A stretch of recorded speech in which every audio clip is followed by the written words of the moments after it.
Warning, this review contains spoilers for the newest season of animated teens duking it out for 1 million big ones, so unless you've seen the show or simply don't care, I suggest you turn right around. Seriously, you could get really spoiled.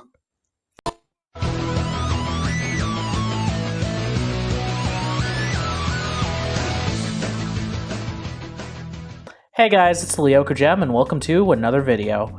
I'm here again to talk about none other than Total Drama, because to the shock and surprise of everyone, it is back for another round in the year of our Lord, 2023. And we're not talking about an Amazing Race parody or a Babies spinoff. Total Drama is actually back in its prime with a brand new cast of characters, all playing for the chance of $1 million.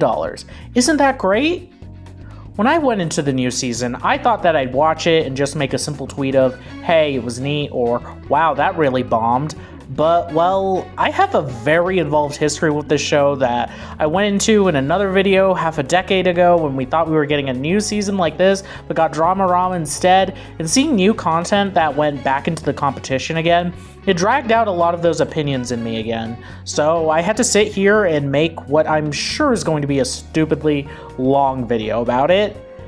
So here we are, making that video, and hey, if you like me talking about Total Drama, then maybe be sure to like and subscribe and follow one of my social medias linked in the description below, because I might come and talk about this show some more in the future, because I am a little bit too into this show. And if you thought I wasn't serious about this being a full spoiler review, then let me stop you right now and just tell you I was really happy when my man Ripper came in clutch and took home the win after stopping Caleb in that incredible finale. I wasn't ready for that, but wow. Okay, that last one was a lie. Or maybe not. If you didn't watch the season, you don't know. But for real, going through this review, I will be talking about real spoilers, like the really real and reality type of spoilers about a reality TV show. So that is your final warning. But getting into it, this video will be divided into segments, the first of which will be a general introduction to Total Drama, the new season itself, and the cast that we're rolling with this time around.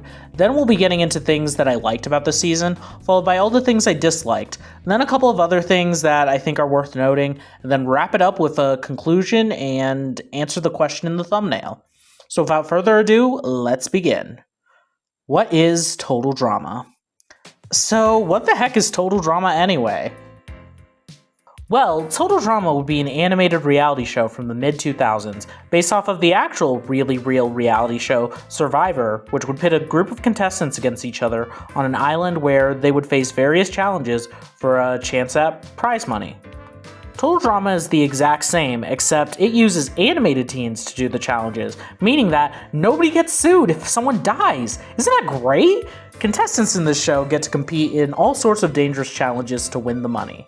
At the end of each episode, one contestant must be voted off the show until only one camper remains to become the winner of their respective season. While each season mostly takes place on an island with various themes like radioactivity and being the best of the best, we've also had ones take place on abandoned film lots and musical trips around the world. This show has really done it all. And with 5 seasons, yes 5, 2 spin-offs, and 16 years under its belt, it's about time we take it back to where it all began, with Total Drama Island, 2023 edition.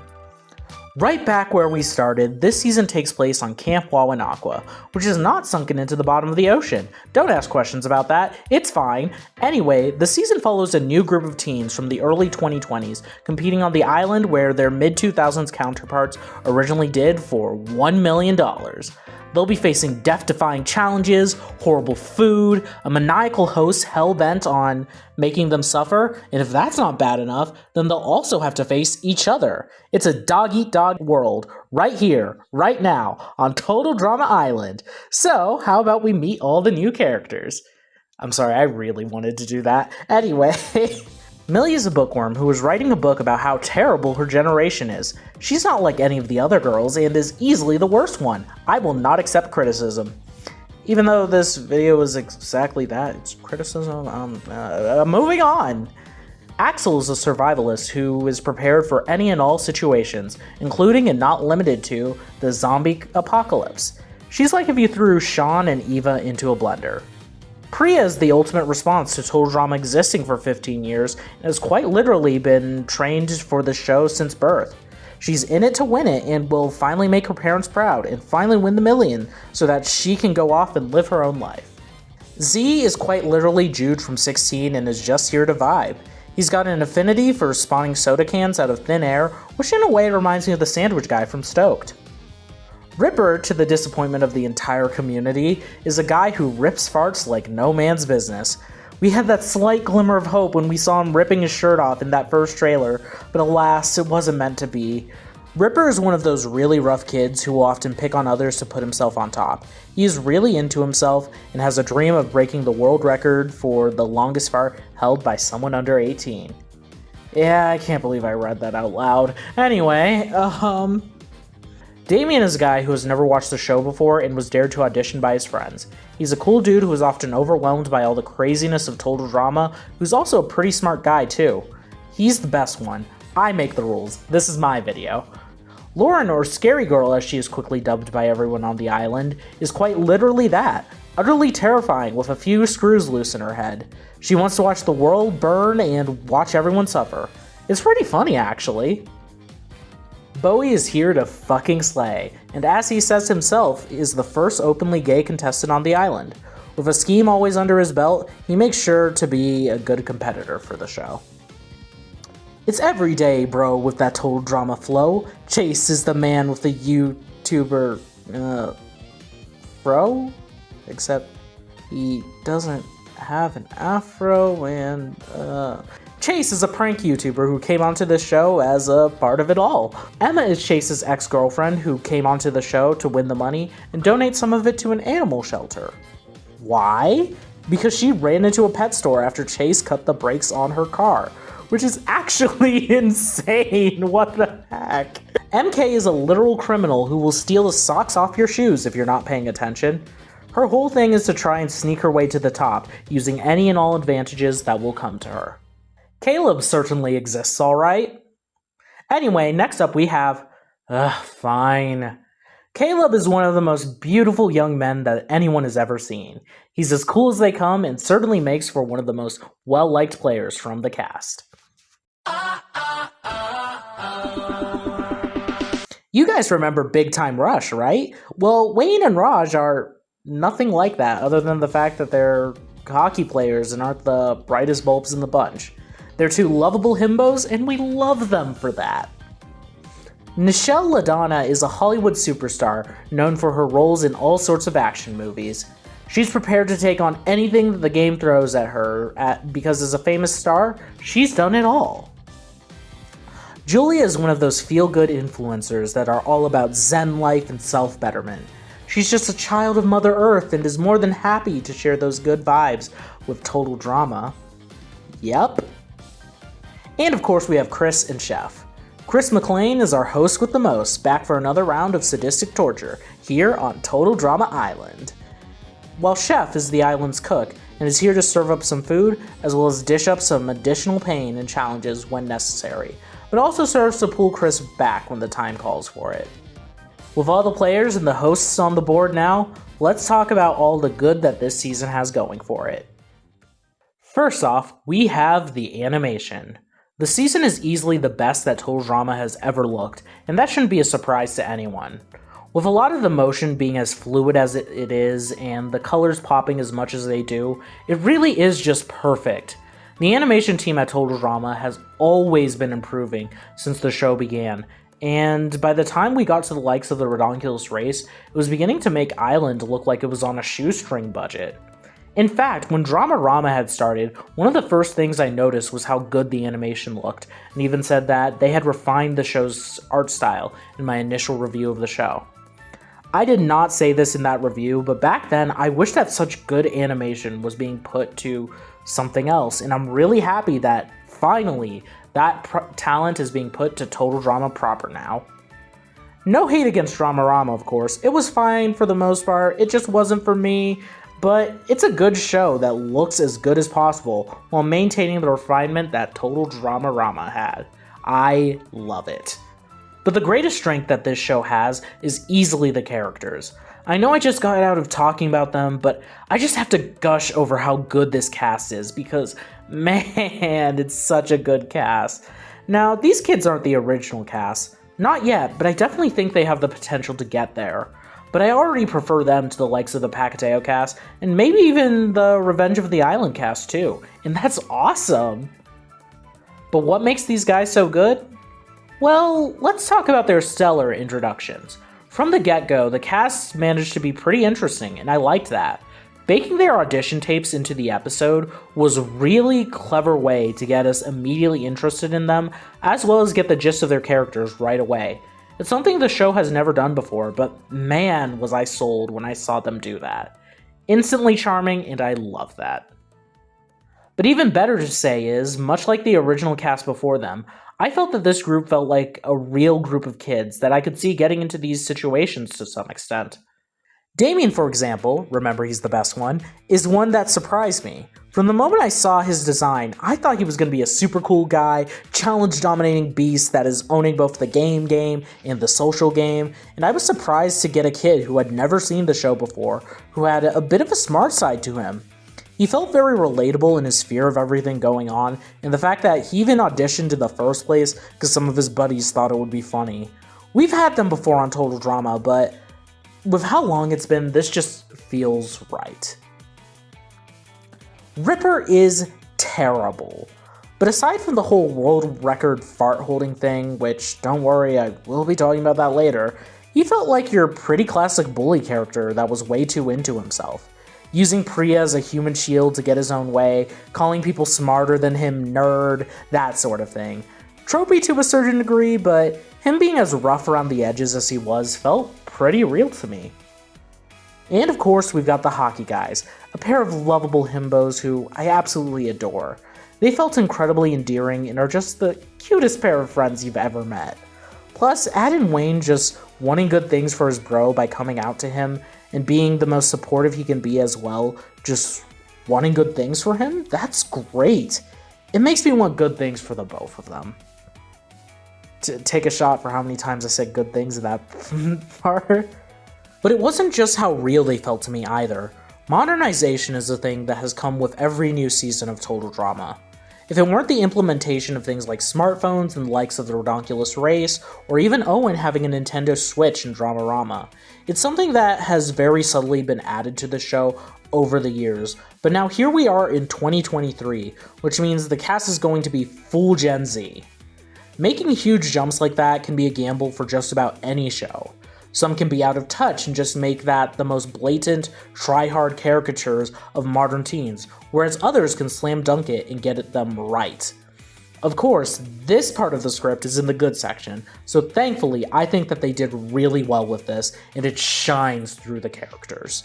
Take Chase and Emma for example, two YouTubers who run a prank channel and used to live in a hype house together before Chase was a moron and cut the brakes on her car for a prank. Not only was this hilarious setup for the couple that caught me in completely off guard, but it fit both of their personalities really well. Chase is a moron because he's in it for the joke, and honestly, relatable. And Emma's really mad at Chase, and his complete obliviousness as to why he's so mad at him made them such a treat to see on screen. They're both really funny and fit well with the current era. Julia is one of those feel-good influencers that do meditation and junk on her social media with a whole mess of followers. She's all about that sort of thing in the beginning, but also has a secret mean streak which MK records and uploads to her page without her consent. She loses most of her followers only to gain even more than she lost because people love Mean Girl Julia, and that ends up making her decide to be an open villain for the rest of the season, and her followers love it. I really like this arc, both because it's really funny, and is a good representation of fake people on the internet, influencers, and clout chasers. It's some good stuff here, and she represents what she's going for well, without feeling forced or out of place. The next two aren't exactly about modernization, but I still include them in this section because they have to do with both chasing fame and the actual canon time gap of 15 years. So with that, let's talk about Nichelle. I'm actually surprised that the show has never done an actual movie star showing up on Total Drama before. I mean, the closest we've got to that is Blanley, who is sort of famous, but not really. I really love her line that she's famous and has no idea who Julia even is. It was funny and very fitting. Her arc about being just as fake as Julia, but in a different way to where she doesn't do any of her own stunts, was funny, and I really enjoyed her. But not Jerry.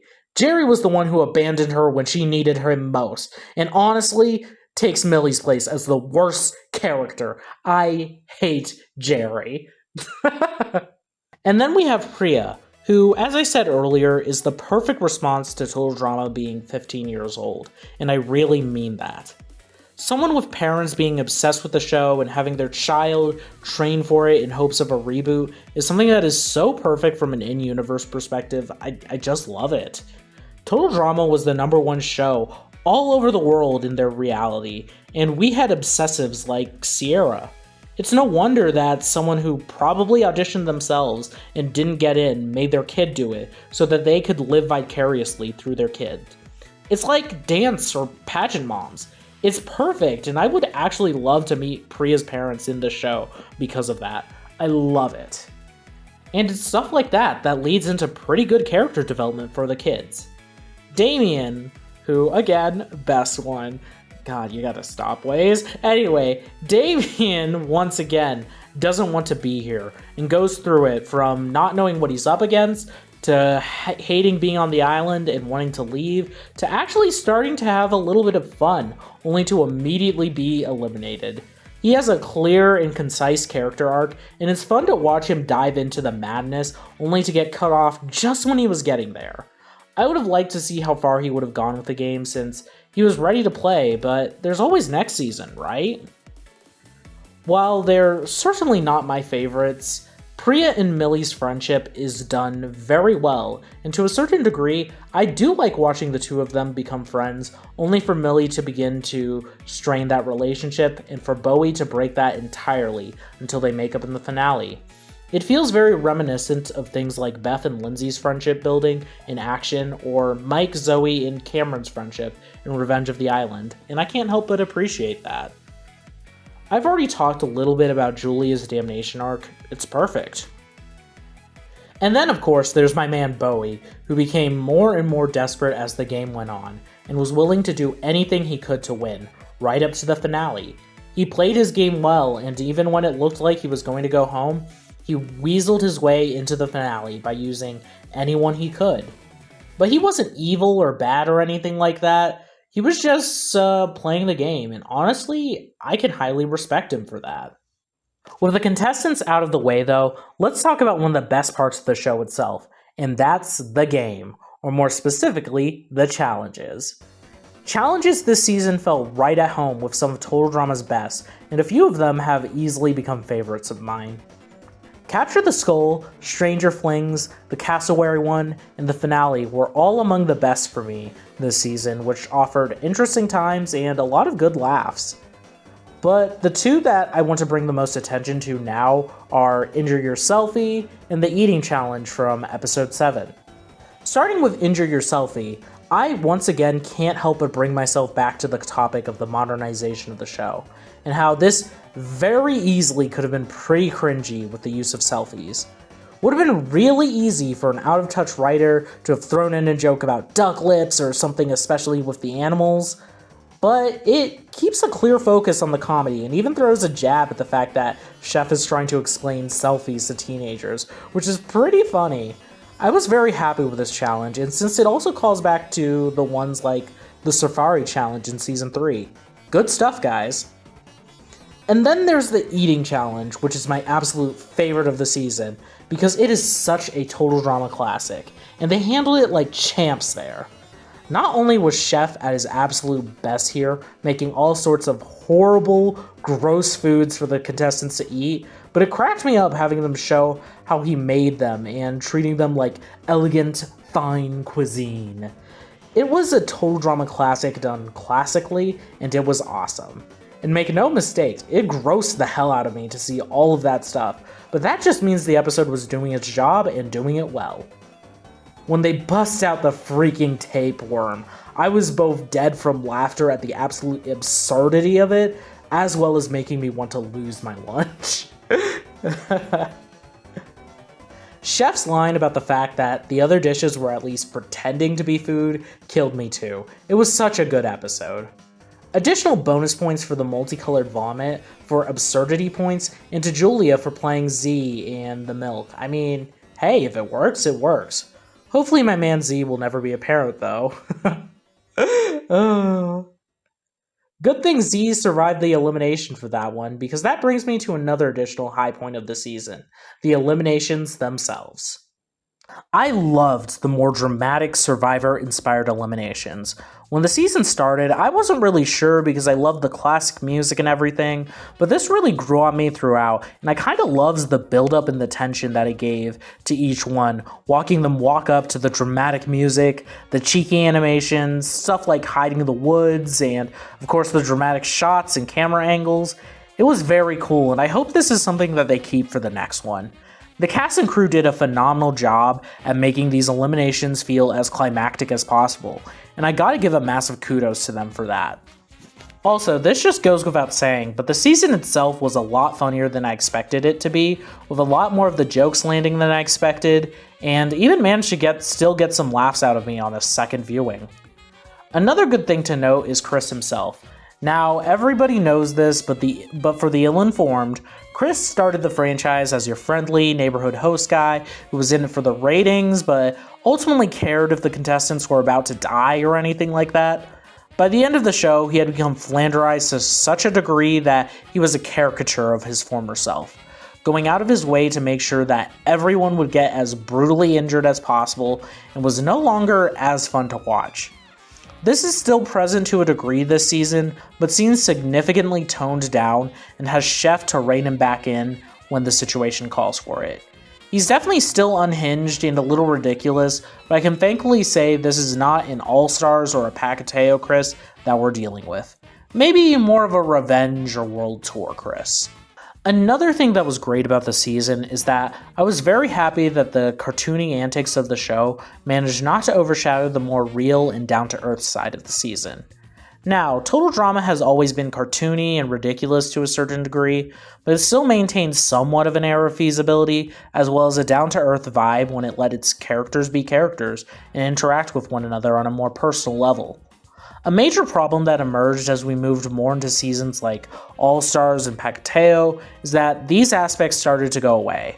It got a little out of hand with things like that, both in terms of characters and setting, and I'm really glad that this season managed to get a grip on that. Granted, Redonkulous did too, but I'm happy that this was maintained. Well, except for the Velociraptors, they were a little much and had me a little worried, but thankfully they were the only thing that felt a little too cartoony, and even then they still managed to be pretty funny as well. And the last major good point I want to bring up about the season is that I just want to commend the writers for having a little bit of restraint when it came to referencing the original show. Now, don't get me wrong, there are still our fair share of references here and there, and we love those. But it would have been very easy for the writers of the season to make a ton of references and let the show be carried by that. Whether it was through Chris and Chef reminiscing about the good old days, or even making Priya, who has trained for this all her life and has probably watched all the seasons of the show multiple times, become a reference machine. We don't get moments like, ah yes, remember when Owen did this or that? And that was a danger that I could have easily seen them fail due to it being a reboot. But they kept their cool, let the season stand on its own, with its own jokes, and it was all the better for it. Once again, you guys have the utmost respect for me for that.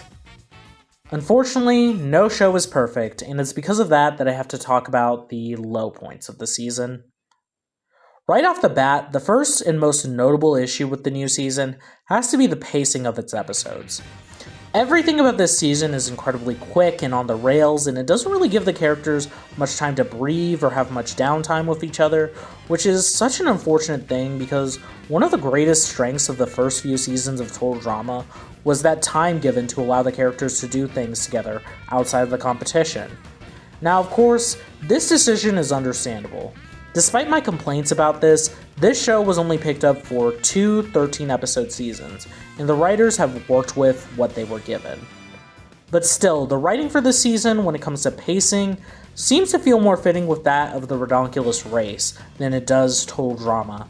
And I'm hoping that in the future, they'll either be able to give them more episodes, or able to find a healthy balance between the number of episodes and the pacing.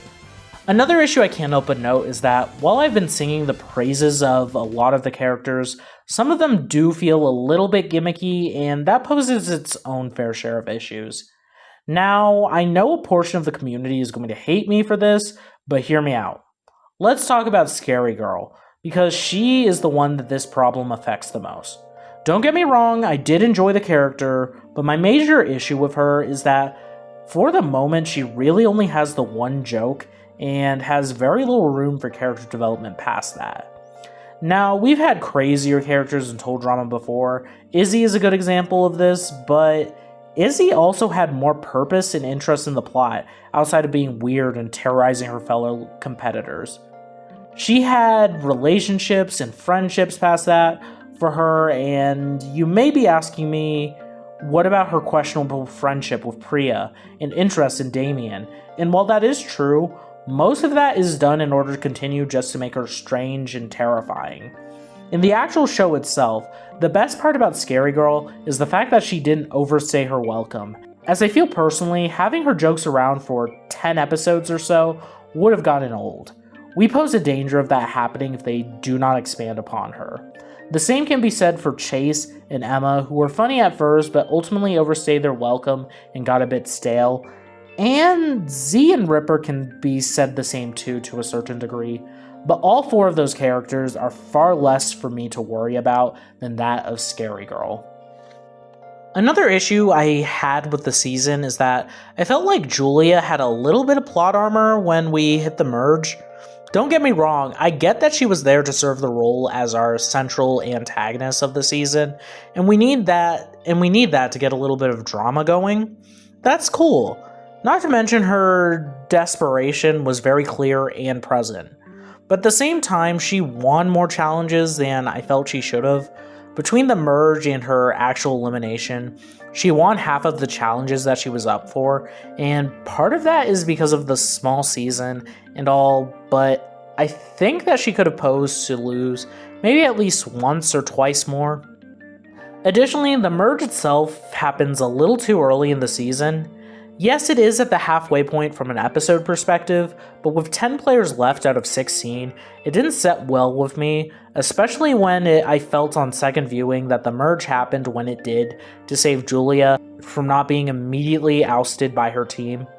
One can argue that from an in-universe standpoint, Chris probably did this for that exact reason, but I still don't like it. And then there are some elimination and game stuff that I felt was a little bit bull every now and again. A great example of this being that Z should have absolutely been eliminated in episode 2, and there was no reason to go after either Ripper or Axel when he was the one who completely bombed the challenge when he could have forced a tie. Everyone saw it, and it's weird to me that he survived that round. Ripper should have won the Cassowary Challenge. He had the egg, and yes, it broke, but god damn it, he should have won. I don't even like Ripper all that much, and yes, it advanced Millie and Priya a little, and ultimately didn't matter since the elimination ended in medical evacuation, but still, Ripper should have won that one. Sometimes it could just be occasionally infuriating. Another major issue we had this season is the toilet humor. Now, earlier I was praising the food challenge episode for being as gross as it could possibly be, declaring it a total drama classic. And that's true. That's a sentiment I'm not going back on. But the thing of it is that while Total Drama had its fair share of vomiting and fart jokes and everything in between, it also didn't go past a certain level with that. Ripper is the one where a major aspect of his character is all about breaking the fart record, but it just became way too much of an issue because the majority of his scenes began to revolve around this. Even Owen, who was a pretty gross character, who did all sorts of stuff like that, wasn't nearly as bad as Ripper, who was quite literally named after ripping farts. And unfortunately, he's not the worst one, because we have to talk about episode 5. I have no idea how I'm going to read that, and honestly, I don't think I did all that good of a job, but I just want you all to know that the words episode 5 are in bold, italics, and underlined on my script. In fact, just for good measure, let me change it to a different font and make it a little bigger too. So, episode 5 is the worst one, and will undoubtedly go down in history for being that episode of total drama, with its overabundance in fart humor and having a challenge where the entirety of its cast is going off throughout the episode. It's gross, it's overdoing it, and I just hope that whoever was responsible doesn't do something like this again. Especially after the whole Fart Fairy episode from Dramarama, that left its mark on the franchise. Do better, guys.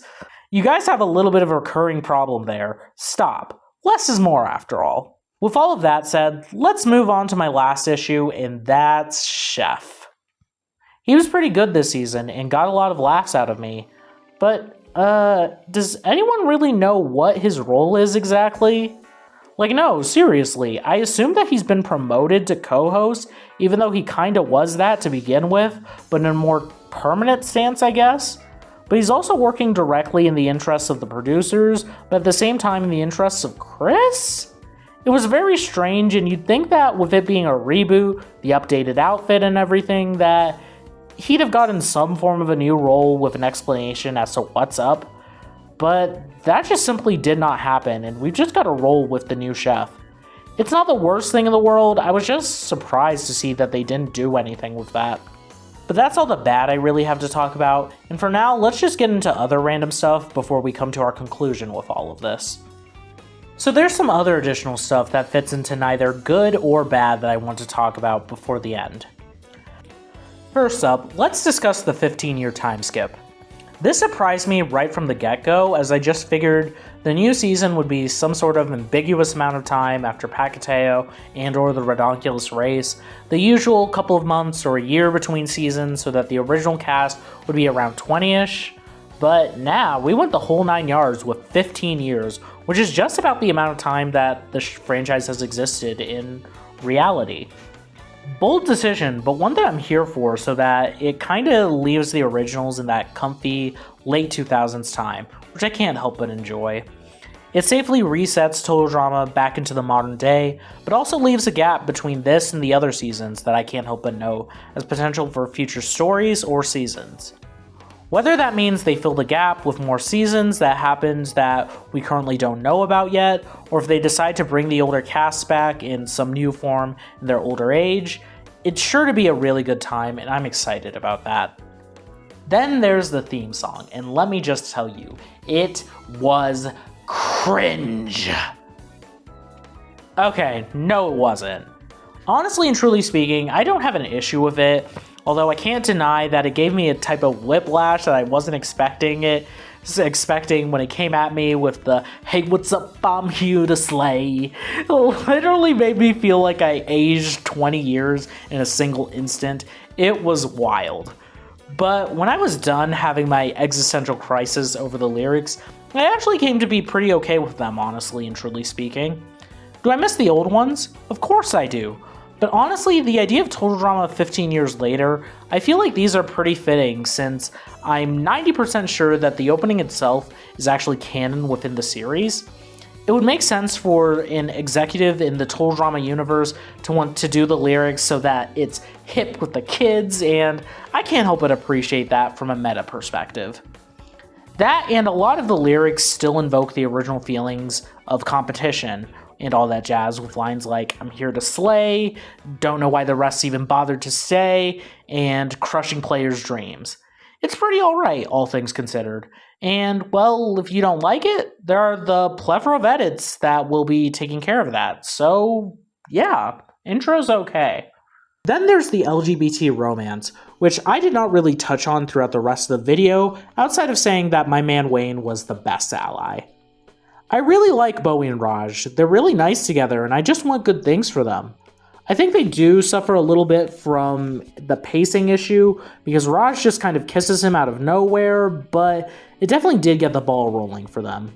Cool of Raj to apologize for just kind of going for it, and even cooler of Bowie for this line. Made you feel, stop. I really liked kissing your face, but at some point in this competition, In order to win the $1 million, I might have to kick you in the face. So can we hit pause on whatever this is? Which is probably the most mature thing anyone in this show has ever done. Both of them are nice, and part of me kinda hopes that we'll get to see the two of them compete together, or even against each other in the next season. All in all, aside from the pacing, these two are the best canon relationship that the show had. But then again, when your competition is Chase and Emma, is that really an accomplishment? I'm kidding. That was a joke. Well, not about Chase and Emma, but the guys are the best, and I just want good things for them. Then there's the elephant in the room, and that's the voice acting. First off, let's talk about Christian Potenza. And by that I mean, let's not talk about Christian Potenza. His involvement in the new season was confirmed to begin with, and at one point he had even confirmed that he had recorded the first episode. But if you know what's been going on with him, then you'll know that some allegations have been thrown out about him, claiming that, well, he's a very good method actor when it comes to being Chris McLean, and that's all really be saying on the subject. They likely didn't want to recast Chris, but given the circumstances, I don't blame them for that at all. So for the few of you that are giving Terry McGurran a hard time for not being Christian Potenza, can you please give him a break? Do I mean that he is free from criticism in his place as the role? No, of course not. But stop doing the whole, you're not Christian Potenza deal, okay? Cool. With that said, how do I feel about his performance? Well, I think he did a pretty great job with it. And before I even knew it, I didn't even notice that the character's voice was any different than before, because he's just very good at selling his own personal take. I really like him a lot in the role, and I'm looking forward to him potentially having more time with Chris, at least for sure in Season 2. Terry, you've been doing a great job. Keep it up. Then there's Chef, who has a new voice actor. Or well, new if you haven't seen Total Drama Rama. Devin Mack has been the voice of Chef since then, and we're not particularly sure why. I was wondering before the show came back whether or not Clay Bennett would come back to reprise his role since we're going back to Total Drama proper, but I guess that was not the case. Devin Mack does a good job with his voice direction. There's nothing wrong with his performance at all. Honestly, it comes down to a more personal thing for me. I think his voice is noticeably softer than that of Clay Bennett's, and I think that take is perfect for Dramarama, with the character being a daycare instructor and all. It's pretty natural. However, for regular Total Drama, no, I just don't really think it works. It's true that the character himself is not nearly as gruff or tough as he once was, and has mellowed out a little bit. But at least when it comes to a version of Chef Hatchet that is interacting with Chris McLean and the contestants, I guess I expect that far more gravelly voice that the character is known for. It's nothing personal, but yeah, that's really just how I feel about it. However, despite my personal grievances with the performance, the man absolutely killed it in episode 8, which is the most chef-focused episode there is. I don't know, I really loved his take when he was talking about all the fine cuisine that he was making during the episode, and especially his panic at the end with, at least my stuff was pretending to be food. So maybe it's a matter of needing to hear him more, and I might get used to his performance as Total Drama Chef in time. But for now, I will say I'm not used to it, and wish he brought a little bit more of that gravel that Clay Bennett did. Other voice notes to make is that I'm a little mixed on MK's voice, and that both Damien and Bowie's VAs are really good at screaming. Everyone else did good and gave solid performances. So, one last thing we need to talk about before we end this extra section is that we need to talk about the way that this season came out. All at once, on a streaming service in Italy in both English and Italian, leaving a majority of the core fandom to feel pressured to finish the season as quickly as possible due to spoilers. That's not good, guys, and I know that this isn't the fault of anyone working on the show, but for the love of God, distributors, you must understand that Total Drama is a show that hinges on its week-to-week episode formula. We loved Total Drama back in the day because we loved waiting to see who would get voted off next, theorizing and hoping that our favorites would be the one to take home the gold. It would have been nice to be able to do that with this new season, but that didn't really happen this time, now did it? While I know I absolutely have no power in this, and heck, I know it's not going to happen, but I think it would be great if we could have international weekly releases for the next season, and hopefully those to come if this show continues, whether those be on streaming or on television. I think it would be best for the show if that were done. Now, easier said than done, and I know that's not going to happen, but still worth throwing out there. But that's for execs and distributors who won't be watching this video. What about us, the fans of this beloved show, who are watching? Well, I think that's obvious. Even though a lot of us have seen the show already, I think it is imperative that we watch this show on proper platforms when it comes out wherever it is that you live. Watch them as they air, because these shows also hinge on the amount of ratings that they get, and I have no doubt that the show has already taken a big hit because of this. So it's up to us, the Total Drama faithful, to do what we can and watch these when they come out to keep this show going. Okay, we're nearly done, and thank God because I've been recording for an hour. It's finally time to come to our conclusions. First off, how did I feel about the competition as a whole? Well, I liked it pretty well. I think that a lot of the competitors use strategy pretty well to try and make it to the finale. Everyone works hard and plays hard, and aside from a few minor issues which we have talked about throughout the video, I'm happy to say that it was a game well played with a cast that gave it their all. That leads me to talk about the finale. Right off the bat, both finalists were incredibly worthy of their spots in the final two. As for Millie, she was a floater. She didn't deserve it, but I get that she was there to fulfill the superior character, Priya's character arc. Am I being mean to Millie, especially when Cody floated in the past for similar reasons? Yes. Do I care? Not really, just don't like her all that much, and I've already talked about why. Despite that, I think the conflict between her and Priya made for a pretty good B-plot for the episode, as the friendship was one of the most important parts of Priya's character throughout the season, and I'm happy that it had a resolution, even if Priya did forgive her a little too easily. And Bowie, my man worked his way to that finale and is my preferred winner. I would have loved for him to take the crown, but I'm still happy with Priya because she has been training for it all her life. And now, after the reality TV circuit, she's free to do whatever it is she likes, and I believe it's time for my girl to go to med school. Good finalists all in all, and a worthy end for them both. I'm hoping that we'll get to see the alternative ending at some point, though. Now, the most important question of all, and the question that was put in the thumbnail. Did it slay? I think the answer to that question is a resounding yes. Total Drama, for all its flaws, has made a triumphant return, and this season was a great beginning to that. With a cast full of colorful new characters that all made their mark on the show, it's exciting to see where they'll go, and while I'm not sure exactly where I would rank this, I would say it lands somewhere in the middle of my favorite Total Drama seasons. Certainly not as good as World Tour or the original Island, but I can thankfully say it's nowhere near as bad as the likes of All Stars or Pacateo. Yep, firmly in the middle with the likes of Action and Revenge of the Island, which is pretty good. This is just the opening to this new cast though, because as the man himself said in the final episode, Hope you all had fun because you're all invited back for a rematch next season. Yes! oh boy, Season 2 of Total Drama coming to us very soon. Granted, we knew from the beginning, but it's good to get confirmation that this cast will be returning for another round. And as of recent news, it seems Terry McGurran and the gang have watched the finale of said season, so I'd say it's ready and raring to go. I'm thinking we'll likely see the new season before the end of the year, but time will tell. Now, what are some hopes I have for the new season? Well, I hope that certain characters that didn't feel like they got the chance to shine, or were just getting started in this season, will get their time to shine. I mean, characters like Damien, MK, Axel, and especially Caleb. In the same sense, I'm hoping that some of those that got a lot of focus take a little bit of a backseat.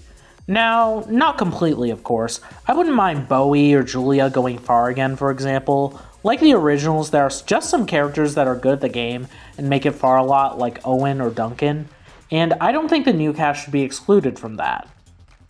I want a new setting that is different from the island. I wouldn't mind going back to the film lot if we're retreading old ground, or if we did something completely new. Just give me something good.